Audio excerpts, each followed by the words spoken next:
కౌన్ Banega Jubilee hills king అనే ప్రశ్నకు answer దొరికింది. భారీ మెజారిటీతో జూబ్లీ హిల్స్ అభ్యర్థి నవీన్ యాదవ్ గెలిచారు. కాంగ్రెస్ తన ఖాతాలకు జూబ్లీ హిల్స్ని వేసుకుంది. ఎందుకు నవీన్ యాదవ్ గెలిచారు, ఎందుకు బీఆర్ఎస్ ఓడిపోయింది అనేటువంటి దానిపై ఇన్ డీటెయిల్గా ఇన్ డెప్త్గా డిస్కస్ చేద్దాం. Let's invite voice of Telangana and Andhra CEO Kambalapalli Krishna గారు on to the dial news hot seat with Vijay Sadhu. Krishna గారు నమస్తే. హాయ్ విజయ్. మీరు సర్వేలో చెప్పినట్లుగానే అంటే అప్పటికి మీ అంచనాలు దాదాపు నిజమైనని చెప్పాలి, కానీ మెజారిటీ మాత్రం ఒక రేంజ్లో వచ్చింది నవీన్ యాదవ్. ఫస్ట్ అసలు నవీన్ యాదవ్ ఇక్కడ అంత స్థాయిలో గెలవటానికి కారణాలు ఏంటి? మీ మీ ఎక్స్పీరియన్స్తో చెప్పండి కృష్ణ గారు. ఒకటి, first of all Jubilee hills ఎన్నిక స్టార్ట్ అయినప్పుడే బీఆర్ఎస్కు ఉన్న అడ్వాంటేజ్ ఏంటంటే క్యాండిడేట్ ఎవరో తెలిసి ఉండటం. ఎందుకంటే చనిపోయిన ఆయన కుటుంబ సభ్యులకే ఇస్తారనేది జనరల్గా సెంటిమెంట్ ప్రకారం ఇస్తారని తెలుసు కనుక బీఆర్ఎస్ క్యాండిడేట్ ముందే తెలుసు. కానీ కాంగ్రెస్ క్యాండిడేట్ ఎవరు అనేది కొద్దిసేపు బొంతు రామ్మోహన్ అని, కొద్దిసేపు ఇంకొక అంజన్ కుమార్ వచ్చి పోటీ చేస్తాడని, ఇంకో రకరకాల స్పెక్యులేషన్ మధ్యలో నవీన్కు టికెట్ వచ్చింది. నవీన్కి టికెట్ ఇవ్వదారనే కాంగ్రెస్ సగం గెలిచినట్లు లెక్క. ఎందుకంటే ఈరోజు నవీన్ అనే వ్యక్తి లేకపోతే జూబ్లీ హిల్స్లో పోటీయే లేదు. చాలా సింపుల్గా బీఆర్ఎస్ గెలిచే అవకాశం ఉన్న పరిస్థితి. సో నవీన్కి టికెట్ ఇచ్చినప్పుడు సగం గెలిచిన కాంగ్రెస్ పార్టీ ఆ తర్వాత కొద్దిగా ఎందుకో నిర్లిప్తంగా ఉన్నది. ఎందుకంటే నవంబర్ 3-4 తేదీల వరకు కూడా బీఆర్ఎస్ హవానే కొనసాగింది జూబ్లీ హిల్స్లో. ప్రచారం అనేది ఆ రేంజ్లో కేటీఆర్ అసలు ఒక రంగా కాంగ్రెసే భయపడేంత, అరే వెనకబడిపోయామని వాళ్ళంతా ఆత్మరక్షణలో పడేంత స్థాయిలో కేటీఆర్ ఆ క్యాంపెయిన్ని అంత అద్భుతంగా తీసుకెళ్ళాడు. కానీ 5వ తారీఖు తర్వాత వచ్చిన ప్రీపోల్ సర్వేలు అన్నీ కూడా కాంగ్రెస్ పార్టీని అలర్ట్ చేశాయి. ఓకే, ఇంత -5-6% ఉన్న నవీను ఇవాళ ప్లస్లోకి వచ్చి బంపర్ మెజారిటీ దిశగా గెలుపొందే అంత పరిస్థితి వచ్చిందంటే దానికి కాంగ్రెస్ పార్టీలో ఎక్కలేనంత యూనిటీ మొదటిసారి జూబ్లీ దగ్గర కనిపించింది. యాక్చువల్గా 5-6 తారీఖుల వరకు కాంగ్రెస్లో కూడా చాలా లుకలుకలు ఉన్నాయి. ఒక డివిజన్లో ఒక వ్యక్తి పని చేస్తే ఇంకో డివిజన్లో ఇంకో వ్యక్తి పని చేయలేదు, రకరకాల విమర్శలు చేసుకున్నారు. అన్న వాడు చెప్తింటలేడు, వీడు చెప్తింటలేడు అని ఎన్నో విమర్శలు ప్రతి విమర్శలు చేసుకున్నారు. విత్ ఇన్ ద కాంగ్రెస్ పార్టీలు కూడా జరిగినాయి.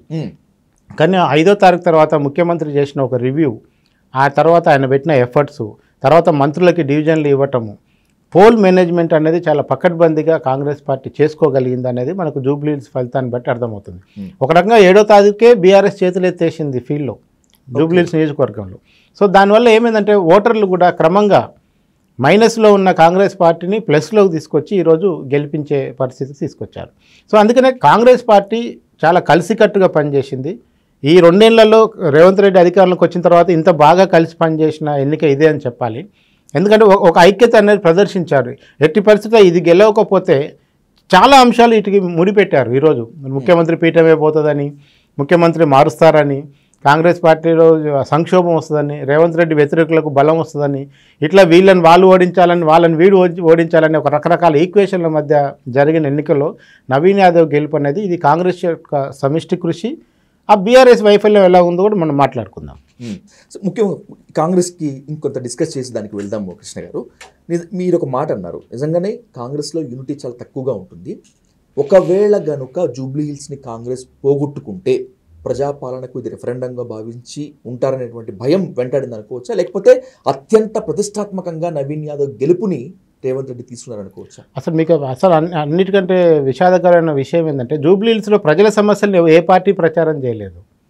జూబ్లీ హిల్స్ నియోజకవర్గంలో ఇవాళ గెలిచిన కాంగ్రెస్ పార్టీ కానీ ఓడిపోయిన బీఆర్ఎస్ పార్టీ కానీ కేటీఆర్ వర్సెస్ రేవంత్ రెడ్డి లాగానే సినిమా నడిపించారు తప్ప ఏంది ఈ ఎన్నికల్లో బీఆర్ఎస్ గెలిస్తే జూబ్లీ హిల్స్ ప్రజలకు ఏమొస్తుంది, లేదంటే కాంగ్రెస్ గెలిస్తే జూబ్లీ హిల్స్ ప్రజలకి ఇప్పుడున్న జీవన పరిస్థితుల నుంచి ఏమన్నా మెరుగవుతాయి, అక్కడ ఉండే బస్తీల పరిస్థితి కానీ అక్కడ ఉండే కార్మికుల జీవితాల్లో కానీ ఏదన్నా మార్పు వస్తుందా అన్నప్పుడు 2 పార్టీలు కూడా ఆ ఎజెండానే పక్కన పెట్టేసినాయి.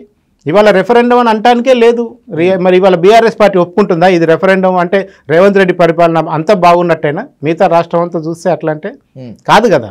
ఇవాళ జూబ్లీ హిల్స్లో కాంగ్రెస్ గెలిచినంత మాత్రాన తెలంగాణ రాష్ట్రం అంతా ఇంతే సుభిక్షంగా ఉంది, ఇంతే కాంగ్రెస్ పట్ల ఇంత అనుకూలత ఉందని అనుకుందామా?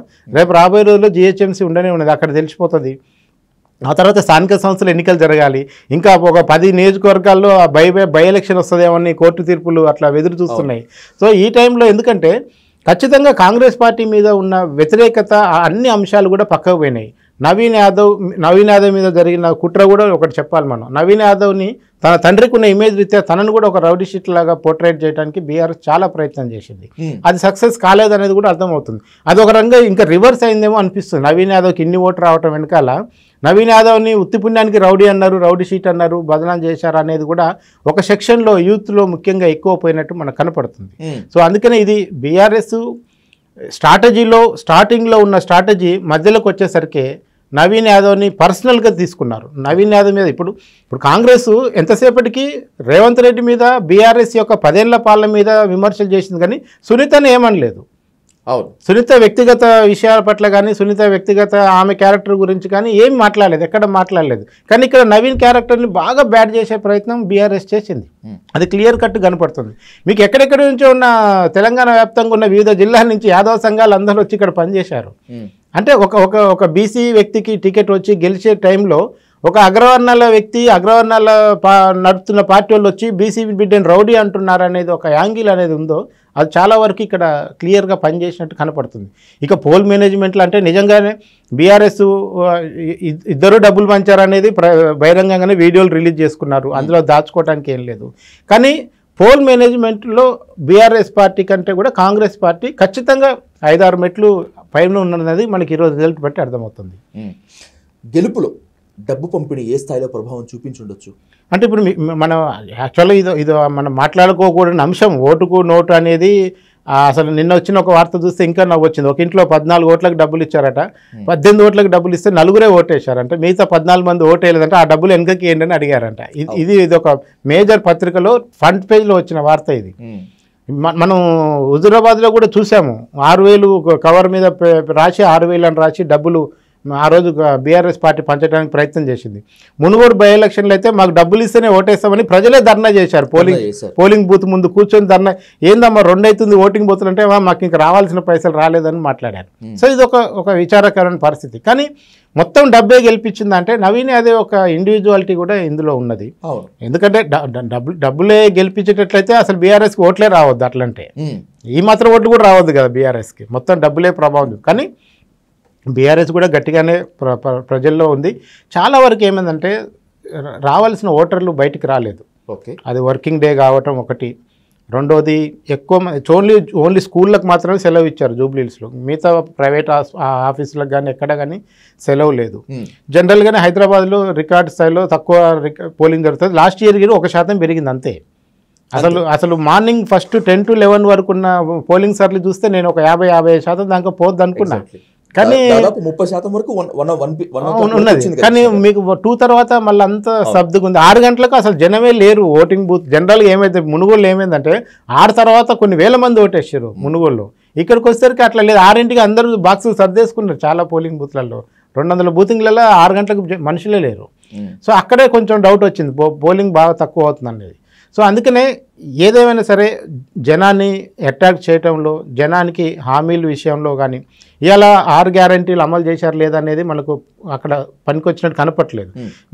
బీఆర్ఎస్ పార్టీ పట్ల నమ్మకం ఉంది, బీఆర్ఎస్ఏ హైదరాబాదులకు చాలా చేసింది, మైనార్టీలకు బీఆర్ఎస్ చాలా చేసింది అనేది ప్రచారం ఉందో దాన్ని కూడా నమ్మినట్టు కనపట్లేదు. కాంగ్రెస్కు ఉన్న అడ్వాంటేజ్లో 1 Naveen Yadav, 2 MIM support, 3 Congress party కలిసికట్టుగా పనిచేయటం. ఈ 3 కారణాలు మనం ఖచ్చితంగా జూబ్లీహిల్స్లో గెలుపుకు చెప్పొచ్చు. మనం ఓ ఇంపార్టెంట్ ఫ్యాక్టర్ మాట్లాడుకుని బీఆర్ఎస్ వైపు వెళ్దాం. కృష్ణ గారు, అజారుద్దీన్కి మంత్రి పదవి ఇవ్వటము ఇది బాగా కలిసి వచ్చిందని చెప్పి అనుకోవచ్చా? అంటే పెద్దగా లేదు. నేను ఆ రోజు కూడా చెప్పాను, అజారుద్దీన్కి మంత్రి పదవి వల్లనే ఇక్కడ ఓట్లు పెరిగినాయి అనడానికి ఎలాంటి సైంటిఫిక్ ఎవిడెన్స్ లేదు. అదొక అంశం, అదొక ఎలిమెంట్ అంతే. ఇప్పుడు అట్లానే ఎంఐఎం వల్ల కూడా ఇది గెలిచిందంటానికి కూడా లేదు. ఎందుకంటే ఎంఐఎం వాళ్ళు కూడా ఇక్కడ కాన్సన్ట్రేట్ చేయలే, వాళ్ళు బీహార్లో కాన్సన్ట్రేట్ చేశారు. ఎంఐఎం ముఖ్య నాయకులందరూ బీహార్లో ఉన్నారు, జూబ్లీహిల్స్లో లేరు. లాస్ట్ 1 డే ముందు అట్లా వచ్చారు ఇక్కడికి. సో అట్లా అందుకనే ఇది ఎంఐఎం గెలిపించింది కాదు, అజారుద్దీన్కి మంత్రి పదవి ఇస్తే అంటే ఒకటి ఏదైనా ఒక విజయం వైపు పోయేటప్పుడు ఒక 10 ఎలిమెంట్స్ కలిసి వస్తుంటాయి కదా, అందులో ఇదొక పార్ట్.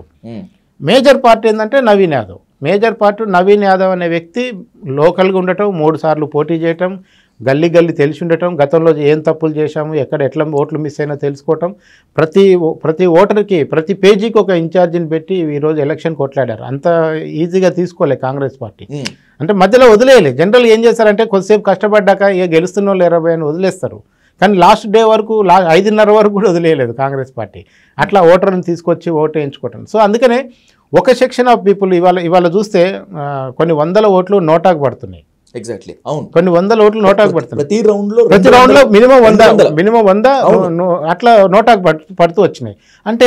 అంటే నోటాకు వేస్తున్నారు, కానీ ఇక్కడ పార్టీలను డిసైడ్ చేసే దగ్గర కూడా అంటే వచ్చిన దాంట్లోనే నోటా, ఈ 48%లోనే నోటాకు పడుతున్నాయి. అంటే ఇంకా రావాల్సిన 42% ఓటర్లు ఉన్నారు, రాలేదు. మా అపార్ట్మెంట్ ఉంది, 500 ఓట్లు ఉన్నాయి, సగం మంది ఓటేయలేదు. అయ్యో. సో అంటే అక్కడుండి మళ్ళీ మా అపార్ట్మెంట్ నుంచి 100 గజాల దూరంలో ఉంటుంది పోలింగ్ సెంటర్. మాకు పెట్టిన పోలింగ్ సెంటర్ మా అపార్ట్మెంట్కి 100 అడుగుల దూరంలో ఉంటుంది. 100 అడుగుల దూరంలో పోలింగ్ స్టేషన్కి మా అపార్ట్మెంట్లో సగం మంది పోలేదు. ఇట్లా బై వాకు పోయి నడుచుకుంటా, వెహికల్ అవసరం లేదు, ట్రాన్స్పోర్ట్ ఏం అక్కర్లేదు, బై వాకు కిరాణా షాప్ పోయినంత పోయి వేసి రావచ్చు. అంత పక్కన పెట్టారు పోలింగ్ స్టేషన్, అయినా వేలే. సో అందుకని చాలా ఫ్యాక్టర్స్. కొంతమంది ఇప్పుడు కాంగ్రెస్కి వేస్తే బీఆర్ఎస్ల కోపం వస్తుంది, బీఆర్ఎస్కి వేస్తే కాంగ్రెస్ కోపం వస్తుందని అట్లా కూడా కొంతమంది సైలెంట్గా న్యూట్రల్గా ఉండే ప్రయత్నం చేశారు. అది కూడా ఒక డేంజరస్ సిగ్నల్ మన డెమోక్రసీకి. ఓకే, అంటే ఎవరికి ఓటు వేసామో తెలిసే ఛాన్స్ లేదు కదా, అంటే వాళ్ళు చెప్పనంత వరకు. కానీ చెప్పనంత వరకు ఉంటుంది. కానీ మనకి మీకు విలేజ్లలో కానీ మనకి ఒక ఏరియా ఒకరు ఎవరికి సపోర్ట్ చేస్తున్నారు అనేది చాలా సింపుల్గా లీక్ అయిపోతుంది. ఇప్పుడు మా అపార్ట్మెంట్లో ఉన్నారు, నన్ను వచ్చి ఒక పార్టీ వాళ్ళు ఓటు అడగలేదు అంటే నేను ఎవరికో వేస్తాను, వాళ్ళు ఆల్రెడీ ఫిక్స్ అయ్యారు నా విషయంలో. మా ఇంటికి వాళ్ళ కరపత్రం ఉంది, మా ఇంటికి ఆ కరపత్రం కూడా రాలేదు. అది నిజమా కాదా తర్వాత విషయం. కానీ ఈ 500లో ఈ 100 మందే మనోళ్ళు రాబోయి ఇంతవరకే చూసుకుందాం, ఇంతవరకే దావతులు ఇద్దాం, ఇంతవరకే పంచి పెడదాం, అట్లా ఒక ఫిక్స్ ఉంటారు. అట్లా పార్టీలు అట్లా ఫిక్స్ అయిపోతాయి. అంటే అంతకుముందు రకరకాల మీటింగ్లో పాల్గొనడం, కలిసి రావటం, మన అభిప్రాయాలు వాకింగ్లోనూ అక్కడ చెప్పటం, ఇట్లాంటివి విని ఉంటారు కదా, అట్లా ఫిక్స్ అయిపోతారు. మనకు ఊర్లలో కూడా అదే జరుగుతుంది. మనకు తెలిసిపోతుంది, వాడకట్టు కాంగ్రెస్ రా, వాడకట్టు బీఆర్ఎస్ రా, వీడు బీజేపీ రా అని ఊరికనే చెప్పేస్తారు అట్లా. సో అందుకనే దానివల్ల కూడా పోలింగ్ పర్సెంట్ తగ్గటం ఒకటి బాగా జూబ్లీహిల్స్ దాంట్లో మైనస్. రెండోది రావాల్సిన ఓటర్లు కూడా బయటకు వచ్చిన తర్వాత దేనికి వేయాలనే విషయంలో ఏం చూడాలి. ఇద్దరు ఏదో ఆయన అదే హామీల కార్డు అని ఒక ఆయన పెట్టాడు, ఆయన మర్చిపోయిన కార్డులను ఇద్దరు ఏదో ప్రచారం చేయడానికి ప్రయత్నం చేశారు. కానీ end of the day Naveen అనే వ్యక్తి లోకల్ ఉంటాడు, అందుబాటులో ఉంటాడు, ఏదైనా సమస్య వస్తే పోవచ్చు అన్న దానికే ఆ పాజిటివ్నెస్కే ఓట్లు పడ్డాయి అనేది నాకు అర్థమవుతుంది. Right, let's move on to BRS వైపుకి వెళ్దాం. కృష్ణ గారు, బీఆర్ఎస్ ఎందుకు వెనకబడింది? ఇది కూడా చాలా వ్యాలిడ్ పాయింట్ చెప్పారు మీరు. పోలింగ్కి ఇంకా 2-3 డేస్ ముందనంగా అసలు అప్పటిదాకా స్వింగ్లో ఉన్నటువంటి బీఆర్ఎస్ క్యాంపెయిన్ ఉన్నట్టుండి పడిపోయింది. గెలవలేము అని చెప్పి తెలుసుకున్నారా? ఈ గెలవలేకపోవటానికి బాధ్యత మొత్తం కేటీఆర్, హరీష్ రావు తీసుకోవటమా, డబ్బు పంపిణీయా, లేకపోతే కేసీఆర్ రాకపోవటం వల్ల ఇంపాక్ట్ పడిందా? ఏంటి బీఆర్ఎస్ ఓటమి? నేను అనుకుంటాను కేసీఆర్ వచ్చినా ఈ ఫలితంలో పెద్ద తేడా ఏమి ఉండకపోవచ్చు అనిపిస్తున్నాను. ఓకే, ఎందుకంటే ఇదేమి రాష్ట్రాన్ని ఫేట్ని డిసైడ్ చేసే ఎలక్షన్ కాదు. దీనివల్ల పార్టీలు ప్రభుత్వాలు కింద మీద అయ్యే అవకాశం లేదు. ఒక్క సిట్టింగ్ సీటు అది బీఆర్ఎస్ది, వాళ్ళకు పోతుంది, జనరల్గా పోతుంది. కానీ అధికార పక్షానికి అడ్వాంటేజ్ ఎందుకని వాళ్ళు వచ్చింది, కాంగ్రెస్కి వచ్చింది.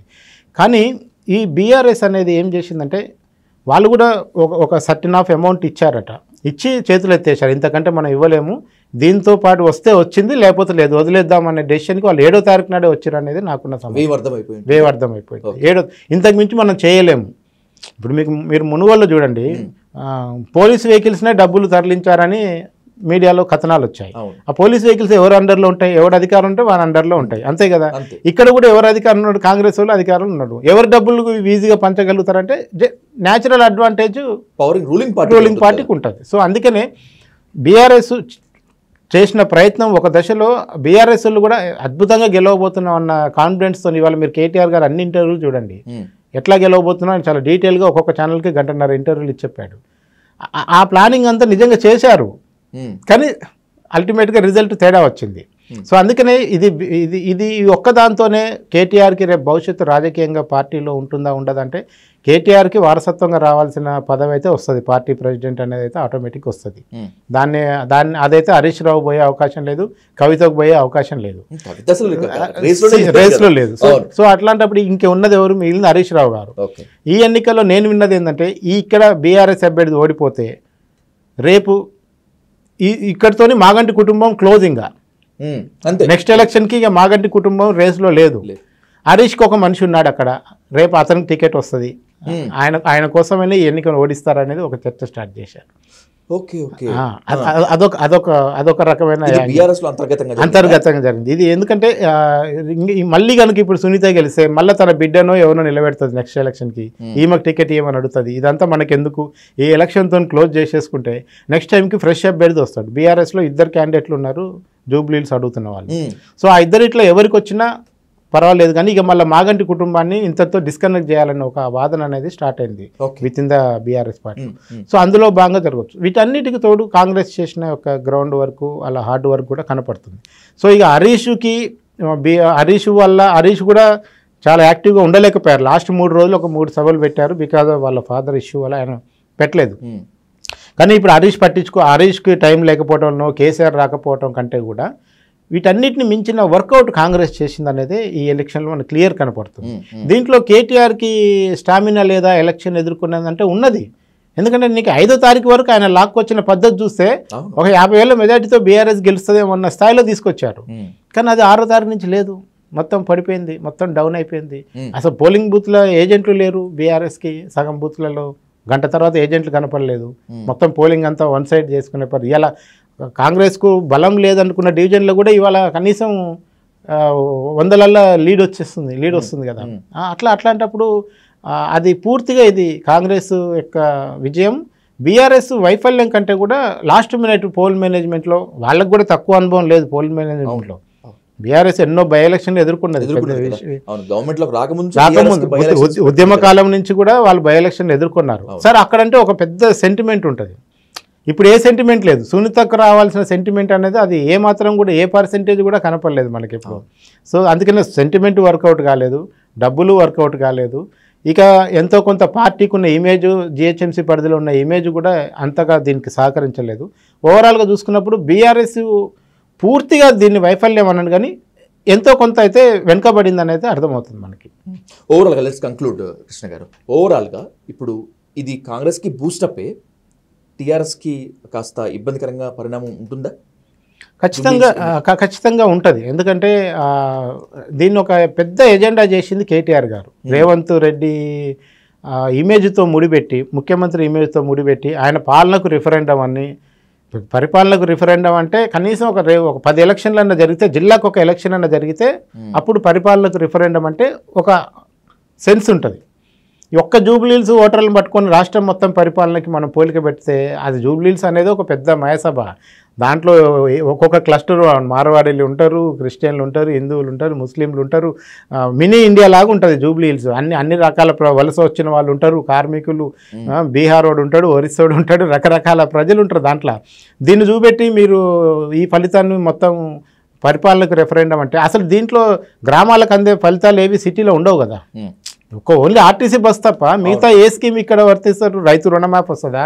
పెట్టుబడి సాయం వస్తుందా? ఇక్కడ ఏమొస్తుంది? జూబ్లీహిల్స్లో ఏం రావు కదా. మ్యాక్సిమం పెన్షన్లు అందరికి వచ్చినట్టే వస్తాయి, అంతకుమించి కొత్తగా ఏం రాదు కదా. మీరు ఆరు గ్యారంటీలను తీసుకొచ్చి జూబ్లీహిల్స్లో ఎట్లా పోలిక పెడతారు? పెట్టలేం. సో అందుకనే ఎప్పుడైతే దీన్ని రేవంత్ రెడ్డి ప్రతిష్టకు కేటీఆర్ ముడిపెట్టిండో నిజంగానే కాంగ్రెస్ కూడా సీరియస్గా తీసుకొని ఇంకొక ఆలోచన, ఇంకొక భయం ఏంటంటే ఇక్కడ ఏమైనా ఓడిపోతే రేపటి నుంచి విత్ ఇన్ ద పార్టీలో రేవంత్ రెడ్డి వ్యతిరేకులకు ఏమన్నా ఒక వాయిస్ పెరుగుతుందేమన్నా భయం కూడా కాంగ్రెస్ ముఖ్యమంత్రి శిబిరంలో ఉంది.